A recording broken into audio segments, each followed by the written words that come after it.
Halo Sobat Investor, selamat datang di Podcast 4% dan di channel Dodi Bicara Investasi. Dan di video ini saya akan membicarakan seputar tentang saham. Saya akan menceritakan strategi investasi saham yang saya yakini bisa cocok untuk investor pemula di tahun 2022. Serta yang terakhir saya akan juga menceritakan portfolio saham yang saya bangun dan kira-kira perusahaan seperti apa saja yang bisa masuk ke dalam portfolio saya.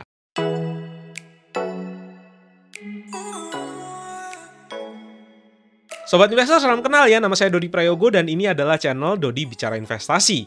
Channel yang menceritakan perjalanan investasi saya sudah buat seperti diary sendiri dan khusus di video ini saya akan menceritakan tentang investasi saya pribadi di saham pada tahun 2022 ini. Nah, di akhir tahun 2021 kemarin, saya berpindah sekuritas, di mana sekuritas saya sebelumnya itu adalah Mirae, dan saya pindahkan saham saya ke dalam Stockbit Sekuritas. Nah, langsung saja kita lihat bagaimana sih caranya untuk pindah portfolio saham antar sekuritas. Kita langsung ke Stockbit ya. Nah, di sini kita sudah masuk ke dalam Stockbit, dan apabila sobat investor ingin melakukan pemindahan saham, bisa klik di bagian trading area dan pilih perpindahan saham. Nah, nantinya sobat investor akan dipandu ya bagaimana step by step untuk berpindah saham ya. Mulai dari pilih sekuritasnya seperti apa.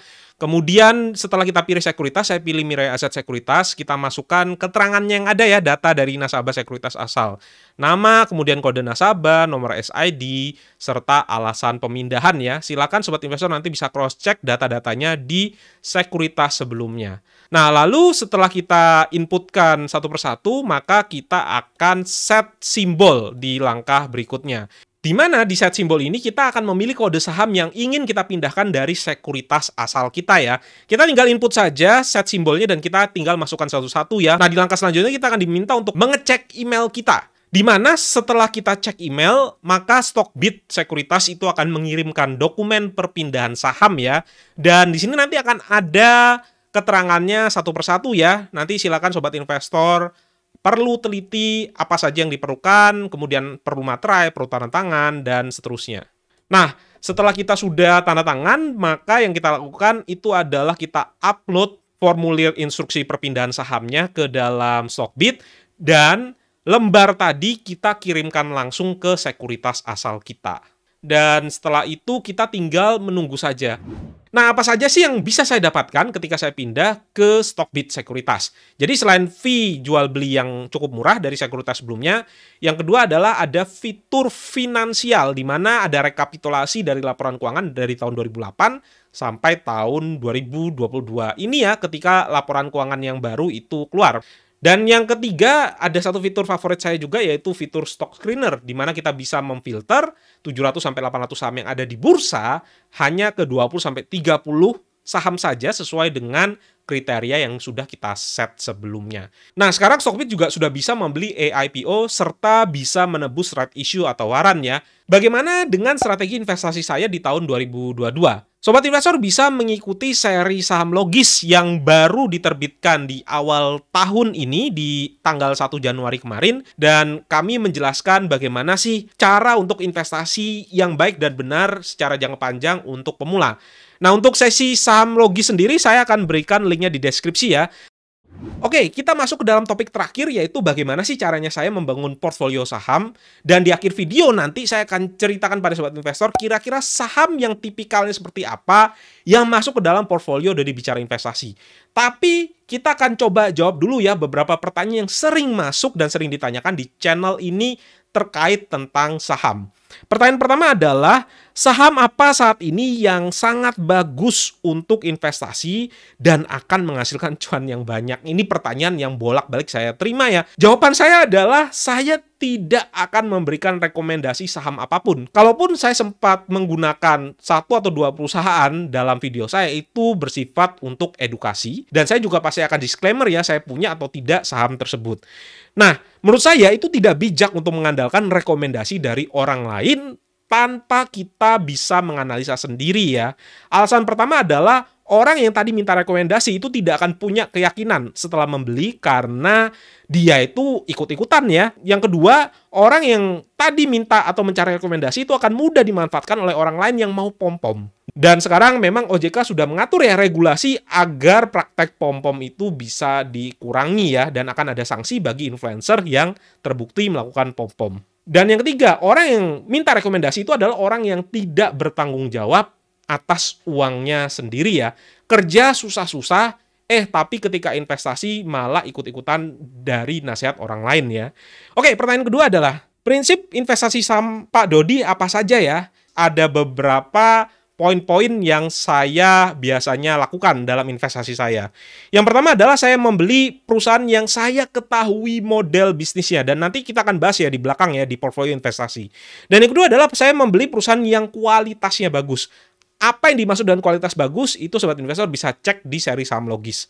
Dan yang ketiga adalah membeli perusahaan yang dijual dengan harga diskon. Ya, nanti sobat investor juga bisa lihat bagaimana caranya menghitung nilai wajar dari suatu perusahaan ya. Dan yang keempat, tidak mengandalkan pergerakan harga jangka pendek. Dan itu memang yang terjadi ya ketika pasar saham di tahun 2020 sempat mengalami penurunan. Saya pernah membeli satu saham Bank BUMN di mana ketika saya beli 3 hari berturut-turut saya beli, dan 3 hari berturut-turut itu mengalami ARB. Meskipun pada saat ini investasi saya sudah untung puluhan persen, tetapi saya ingat ya, pergerakan jangka pendek itu bisa saja berbeda dari apa yang kita lakukan. Dan yang berikutnya adalah tidak mencoba untuk memprediksi pergerakan makro. Yang keenam itu adalah saya tidak memakai analisa teknikal. Yang ketujuh, saya tidak mencoba untuk market timing. Yang kedelapan adalah saya tidak melihat running trade setiap hari. Yang kesembilan adalah saya mau salah untuk jangka pendek. Saya ingin mindset investasi saya itu untuk jangka panjang, bukan untuk spekulasi jangka pendek. Oke, kita sudah kembali lagi ke Stockbit, dan ini adalah tampilan dari portfolio saham saya di Stockbit. Dan sesuai dengan apa yang tadi saya sempat sampaikan, saya tidak ingin memberikan rekomendasi apapun. Jadi simbol dari saham itu terpaksa saya tutup ya. Tapi nanti saya akan coba ceritakan ciri-ciri dari perusahaan yang saya investasikan itu seperti apa sih, agar sobat investor punya bayangan ya, kenapa kok saya memilih tipikal saham-saham tersebut. Di Stockbit sendiri tampilannya akan seperti ini ya. Ini adalah trading balance, di mana kalau trading balance itu adalah kas yang ada di dalam RDN kita yang bisa kita gunakan untuk membeli saham. Kemudian ini adalah total investasi saya ya. Total investasi saya adalah sekitar 2,3 M. Dan memang lebih tinggi dibandingkan dengan reksadana indeks. Banyak yang bertanya ya, kira-kira bagaimana sih porsi yang tepat antara berapa harus ditaruh di saham ataupun berapa yang harus ditaruh di reksadana saham. Nah, nanti kita akan bahas di episode selanjutnya ya. Kira-kira berapa porsi idealnya? Apakah orang harus investasi di saham semuanya? Ataukah dipecah-pecah? Ataukah full di reksadana saham? Dan seterusnya kita akan bahas di episode ke depan ya. Jadi sobat investor silahkan tunggu saja minggu depan seperti apa. Nah, ini adalah net profit atau loss yang terjadi ya. Jadi pada saat ini total portfolio saya itu mengalami keuntungan sebesar plus 5,55%, dan ini adalah total keseluruhannya, dan ini adalah total equity di mana itu merupakan penjumlahan dari trading balance, invested, serta net profit. Oke, di sini saya memiliki 5 saham, dan sesuai dengan apa yang sudah saya katakan sebelumnya, saya hanya membeli saham yang sektor atau model bisnisnya saya ketahui. Oke, kita akan langsung masuk saja ke saham pertama yang saya sudah urutkan dari market value. Nah, saham pertama ini sendiri posisinya itu sedang turun 2,24% ya. Saya berinvestasi sekitar 1,5 M dari 2,3 M di saham pertama saya. Alasannya adalah karena saham tersebut itu merupakan saham yang conviction atau tingkat keyakinan saya itu paling tinggi di saham tersebut. Jadi saham ini merupakan saham yang kualitasnya cukup bagus, dan saya merasa diskonnya itu cukup banyak ya pada saat ini ya. Dan kurang lebih ketika saya membeli saham ini, diskonnya itu sudah sekitar 45% dari nilai yang saya pahami. Dan tentu saja setiap investor itu punya pandangan yang subjektif ya. Ketika saya menilai suatu saham dengan nilai misalnya 5.000, bisa jadi investor lain menilai saham itu tidak sampai 5.000 tetapi hanya 3.000 gitu ya. Dan ini yang menjadi pembeda antara satu dan yang lainnya. Nah, saham pertama ini adalah saham yang ada di consumer goods. Kemudian yang kedua adalah saham banking, dan saham banking ini saya sudah beli sejak tahun 2020 ya. Di mana memang terjadi kenaikan yang cukup banyak ya. Ini merupakan saham kedua saya, dan persentase kenaikannya itu sekitar plus 62,76%. Saya pribadi sudah sempat menjual sedikit porsi dari saham ini untuk saya jadikan cash sehingga ketika nanti pasar saham jatuh, saya punya amunisi untuk membeli atau menambah porsi dari saham-saham saya yang lain.